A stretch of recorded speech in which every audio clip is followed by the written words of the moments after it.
음악은 따로 들려드립니다. 말로만 하는 음악 이야기.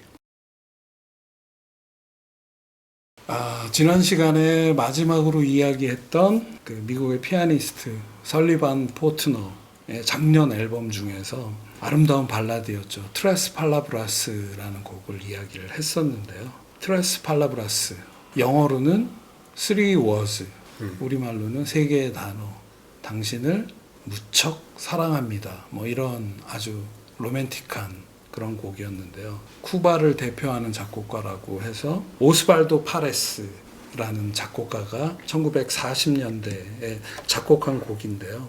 쿠바만의 느리고 아름다운 발라드를 볼레로라는, 보통 듣는 볼레로랑은 다른 쿠바의 그 발라드스러운 곡들을 볼레로라고 하는데, 이 볼레로 스타일의 곡이었죠. 이분은 미국에서 활동을 하셨어요. 60년대 이후로는. 그러니까 쿠바에서 활동을 하다가 60년대 피델 카스트로가 정권을 잡은 다음에 폭압하기 시작하니까 미국으로 망명 떠난 그러한 예술가 중에 한 명이었는데요.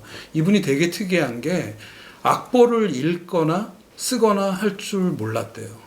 근데 이런 아름다운 곡들을 만들어내고, 그분 또 가사까지 굉장히 우아하고 아름다운 가사들을 만들어서 굉장히 유명한 분인데, 다음 꼬꼬무 연결을 이 오스발도 파레스의 곡으로 해야 되겠다라고 생각할 수밖에 없었던 게, 이 오스발도 파레스의 곡들 중에 너무너무 유명한 곡이 있어서 이 곡을 지나치기에는 좀 아깝다 하는 생각이 들었는데, 제목이 키사스 키사스 키사스, 그러니까 아마도라는 곡인데요. 화양연화에서 네킹콜의 버전으로 수없이 흘러나와서 누구에게나 익숙한 네킹콜의 목소리로 유명한 곡이죠. 화양연화에 수록돼 가지고선 세대를 이제 떠나서 널리 알려졌는데, 마마스 앤 파파스의 캘리포니아 드리밍, 노래 하나가 영화 하나를 만든다고 그러는데 중경상님 상징하는 음악이잖아요.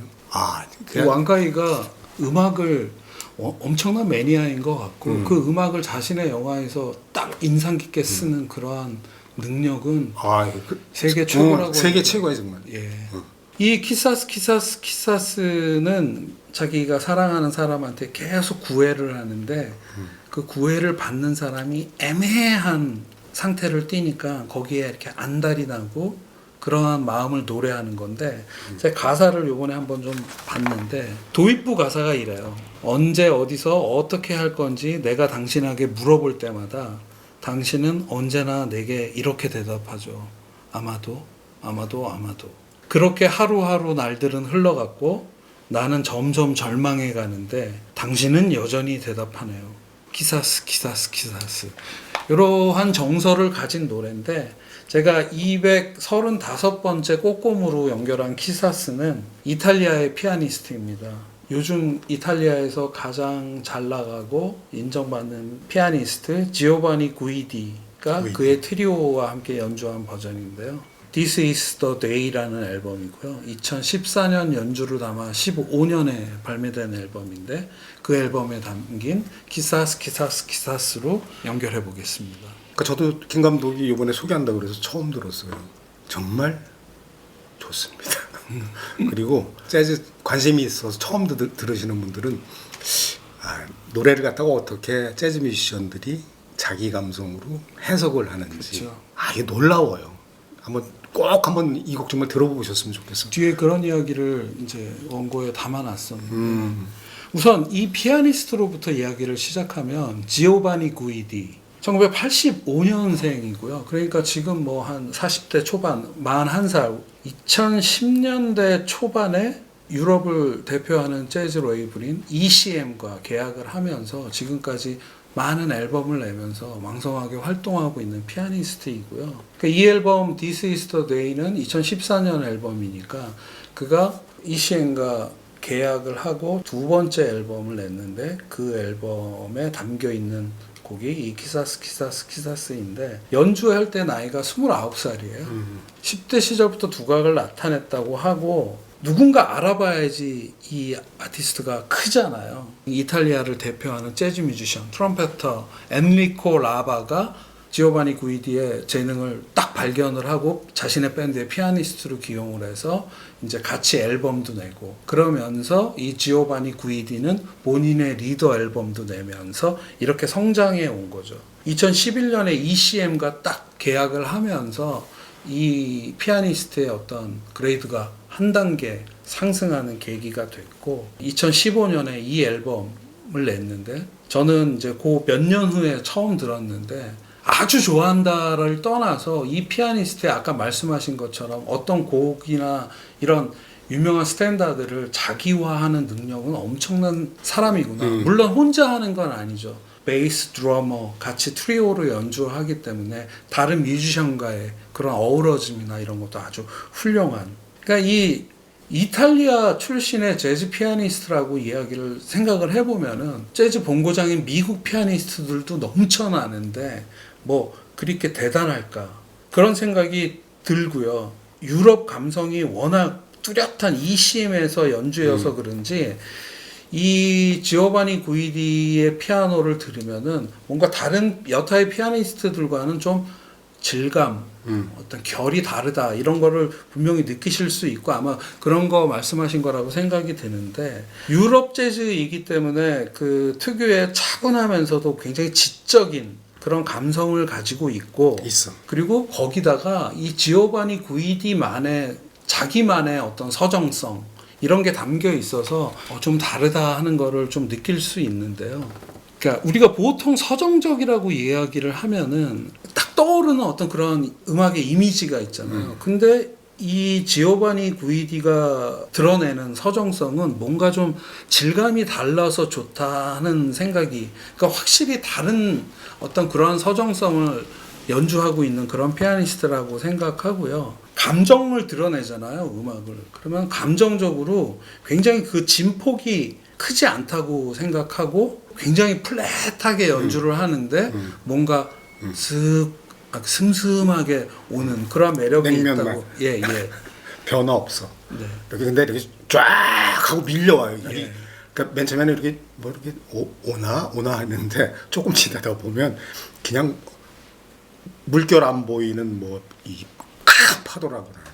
그러니까 그런 부분이 미국 출신의 피아니스트들과는 완전히 차별화되는 면이 있고 굉장히 차분하고 굉장히 서두르지 않고 굉장히 정적인데 뒤에 묘한 여운으로 오는 그러한 매력이 있는 피아니스트라는 생각이 들고요. 그 두 명의 동료와 함께 연주하는 이 앨범 속의 키사스가 딱 그런 느낌의 연주라는 생각이 들어서 골랐는데 라틴 음악이잖아요.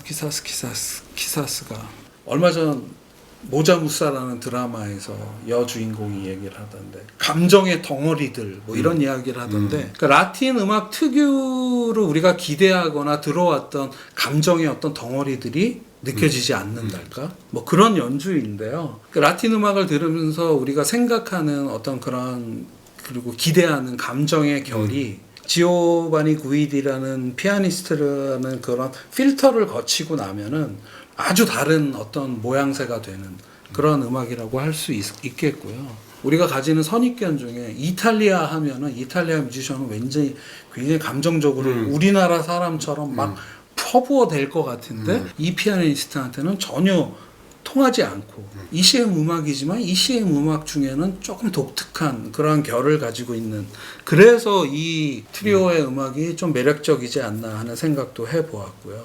베이시스트는 토마스 몰건이라는 뮤지션이 연주를 하고 있고 드럼은 주앙 로보라는, 지오바니 구이디 이탈리아, 토마스 몰건 미국.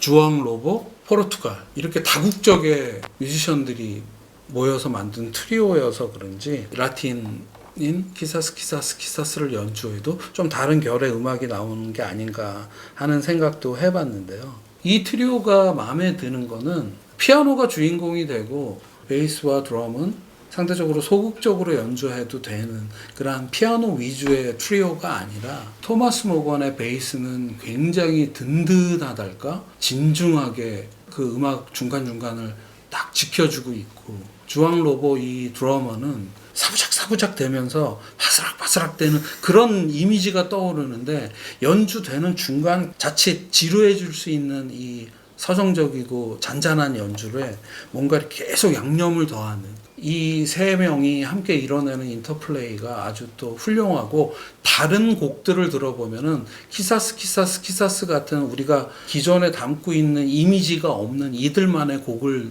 들어보면은 굉장히 또 모던하고 세련된 그러한 연주를 하고 있다고 소개를 드릴 수 있을 것 같고요. 7, 8년 전에 이 음악에 한번 쭉 빠져갖고 이 키사스 이 곡을 굉장히 좋아해서 여러 번 들었던 적이 있는데, 준비하면서 다시 들으면서 그런 생각을 했는데, 그런 것 같아요. 어떤 곡들이든 원곡이 가진 정서가 있잖아요. 어떤 뮤지션들은 그 곡이 가진 정서를, 특히 이런 스탠다드를 다시 재해석해서 연주할 때 감정의 폭을 확 증폭시켜서 연주하는 부류가 있다면, 어떤 분들은 또 굉장히 그걸 단순화해서 미니멀하게 해서 자기만의 미니멀한 감성으로 풀어낸 두 부류가 있다고 치면은, 지오바니 구이디 트리오는 두 번째, 굉장히 차분하고 미니멀하게 표현하는 쪽이어서, 요 또 키사스를 어떻게 해석해 내는지 그걸 한번 감상해 보시는 것도 좋을 것 같고요. 사람마다 다르겠지만 제 경우라면은 저한테 뭔가 결이 다르게 들리는 그러한 음악 뮤지션이 있다고 생각을 하는데, 이 지오바니 구이디의 키사스가 처음 들을 때 저한테 그러한 감정을 준 게 아닌가 하는 생각을 하면서, 딱 한 피아니스트가 또 생각이 나서 그 피아니스트의 음악으로 한번 연결을 해봐야 되겠다 하는 생각을 했는데요. 지오바니 구이디의 연주와는 한 60년 시차가 있는 1950년대 중반의 미국 피아니스트의 연주입니다. 피아니스트 로넬 브라이트의 앨범인데요. 브라이트 스팟이라는 앨범이고 56년 연주고 57년에 발매된 음반인데요. 그 음반에 담긴 If I'm Lucky라는 곡을 골랐습니다. 피아니스트 로넬 브라이트, 많이 알려진 피아니스트는 아니죠. 이분이 뭐 활동도 그렇게 왕성하게 했던 분은 아닌 걸로 알고 있는데, 1930년생이세요. 그러니까 56년 연주면 26살 때 연주인데, 이분이 50년대 중반, 56, 7, 8년 요때 낸 앨범 몇 장을 저는 굉장히 좋아하는데, 객관적으로 보면 평범한 그런 피아노 트리오 음악 같은데 나한테 왜 이렇게 남지 하는 그런 감정들을 줘서 요분의 20대 중후반 시절에 음악을 되게 좋아하는데요. 이분 경력을 살펴보다 보면 유독 여가수의 이름들이 많이 등장을 해요. 카르멘 맥네, 사라본, 레나 혼, 배우이기도 하고 가수이기도 하죠. 그리고 낸시 윌슨, 뭐 이런 분들의 이름이 등장하는데, 이분이 경력 내내 이러한 여성 보컬리스트들의 반주자로서 많이 활동을 했던 분이 다라는 거를 알게 됐는데, 생각해 보니까 이분의 피아노가 주는 그런 느낌이 이런 반주자로서의 어떤 되게 잔잔하고 사려 깊은 그런 걸 포함하고 있지 않나? 이분의 피아노 인생이 그의 20몇 살 때 음악에도 잘 담겨 있지 않나 하는 생각도 해보게 됐고요.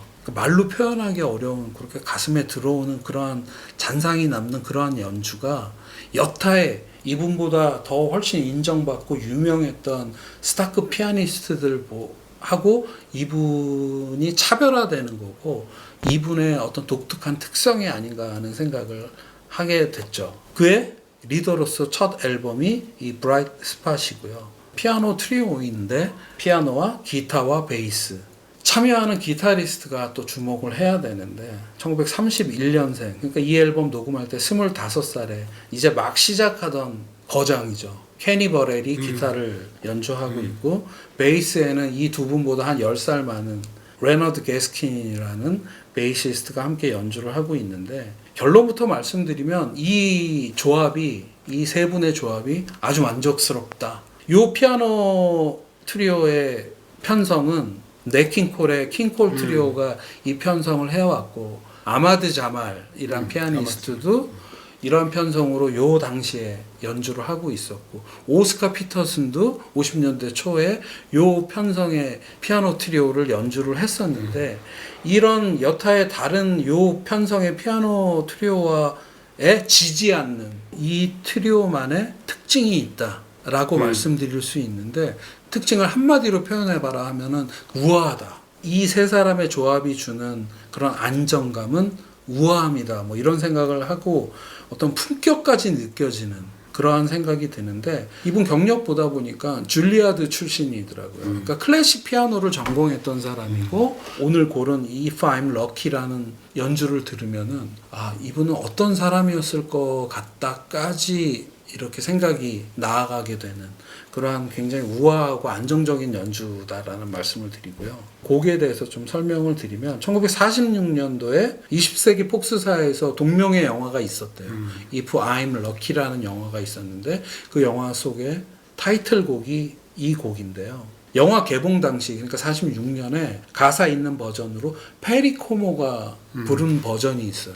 그래서 이번에 찾아서 들어봤는데 이것도 되게 좋더라고요. 40년대 보컬답지 않게 대표적인 크로너 중에 한 명이죠. 이 페리 코모가 부르는 거는 요즘 부르듯이 굉장히 담담하게 이야기하듯 부르고 있는데 이 버전을 듣고 로넬 브라이트의 피아노 연주를 들으니까는 아 페리 코모 같은 보컬리스트가 담담하게 불러놓은 데다가 이분은 약간 시적인 우아함을 더했다. 그런 아늑함 느낌이 이들의 연주에 담겨져 있어서 저한테 그렇게 깊숙이 들어온 게 아닌가 하는 생각도 해봤는데 이 곡 연주를 들으면 인트로의 피아노부터 사람의 마음을 이렇게 슥 가져가는 그런 매력이 있다고 생각하는데 차분하고 우아하게 이렇게 피아노가 싹 연주를 가고 있으면 케니 버렐이 피아노를 이렇게 감싸는 컴핑을 하고 있고 본인의 이제 솔로로 들어와서 케니 버렐이 또 한 방 먹이는 그러니까 이 25살짜리 청년이 이 로넬 브라이트 피아노 다음에 보여주는 매력 이게 엄청나서 저는 이 연주에서 케니 버렐이 또 다른 주인공이 아닌가 하는 생각도 해보게 됐는데요. 제가 유독 그 재즈 음악을 들을 때 나이 이야기를 많이 말씀을 드리는데 이 연주를 할 때 로넬 브라이트가 26이고 케니 버렐이 25이라고 하는데 이제 막 꽃피기 시작하는 나이의 연주인데 이런 감성을 보여준다 하는 게 저한테는 굉장히 신기하게 느껴져서 그렇다고 생각하는데요. 그러니까 아까도 말씀드렸는데 객관적으로 보면은 굉장히 평범한 피아노 연주일 수 있다고 생각을 하는데 이렇게 가슴 깊이 들어와서 저라는 한 재즈 팬한테 계속 이 음악을 찾아 듣게끔 이건 CD로 갖고 있지 않기 때문에 파일로만 갖고 있는데 파일을 계속 컴퓨터 바탕화면에 띄워놓고 가끔 가다가 들을 수 있는 그러한 연주 한번 들어보시면 어떤 감정이 느끼실지 굉장히 궁금해지는 그래서 마지막 끝내기 전에 이 If I'm Lucky라는 노래의 가사를 조금 읽어드리면 이렇습니다. 만약 내가 운이 좋아서 If I'm lucky, 당신에게 사랑받는 행운을 누릴 수만 있다면 그 이상은 아무것도 바라지 않을 거예요. 이런 내용의 이제 가사인데 뭐 드럼이 있건 없건 피아노 음악 얼마나 많이 듣게 됩니까? 근데 이 56년도 로넬 브라이트의 이 연주는 좀 뭔가 특별하다. 어떻게 느끼실지 궁금하다. 말씀드리면서 오늘은 여기서 마치겠습니다. 네.